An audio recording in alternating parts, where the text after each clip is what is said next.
Hi, I'm William Tenholder, and I've been playing chess for thousands of years. Well, I'm joking, of course. I have won thousands of games internationally in competition around the world, and I would like to bring you this game with the idea in mind that you must have a plan. Before you sit down at the board, have a plan. Now, I'm going to let you know what my plan is in a minute. But let's get the game started, okay? So here we go. Standard e4, e5, and they bring out the knight. I bring out the knight. Very standard opening. Everybody knows this, and this becomes the four knights opening. So let's move ahead on this. They come out with an attack on the knight, and that's fine.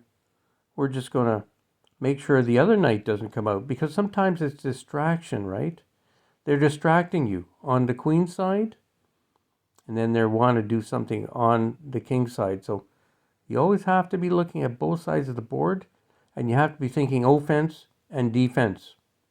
In this case, I was thinking both. The bishop takes, and that's good for me. I'm happy to trade a knight for a bishop any day. The bishops are worth more. So now we continue on, and you can see how this is an attack, obviously set up, and this is easily refuted by the queen with an attack on the knight. The standard move, of course, is to protect the knight. The queen comes out a step further, and we can see that they are protecting the king side. And we go a little further into the game. Development, but you can see that I have put a little queenside attack going, and they wisely move. Their move is d5 for some play. So we take, they take, check.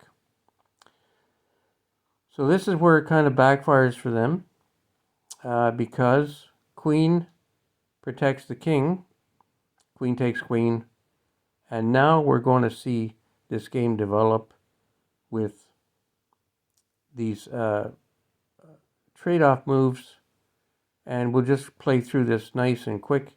The king is coming out into the center, which is really a sign of confidence. You know, we're looking at a very confident player to bring the king out to e3. Amazing. So we continue to push our pieces. They attack the knight. The knight comes back. We look around and we say, you know, I think we came out pretty good there. They have two rooks and a knight, and we have two rooks, a bishop, and a knight. I think we're ahead. So they're going to try and compensate, and we simply castle, knowing that we are ahead, but we'll have to work for the win. So let's see how we do that. Come in with the knight, and we have to be aggressive here. Check on the king. And this is the number one lesson, is you've got to keep your eyes on the prize. Of course, they did not. Because now we have an outstanding advantage. They attack the bishop. It's sort of a sad ending, isn't it? Bishop moves back. You'd like to think that they have a chance, but Now, the game plan that I mentioned at the beginning of the game. The game plan is to get the rooks into the enemy territory and create a checkmate. So here it goes. The king tries to move to safety. Now, this is beginning of the end because this was the game plan. To find a file, it's usually the E file, but it can be any file that you open up. Double up the rooks. And now, yes, it's the beginning of the end. It's just how do you play it, right? For all the beginners and intermediates, how do you play it? This is how you play it. Find another square, attack a piece. Now I'm threatening check on the king. So they move up to protect, but now I can double up the rooks. That's how you play it. That's exactly how you play it.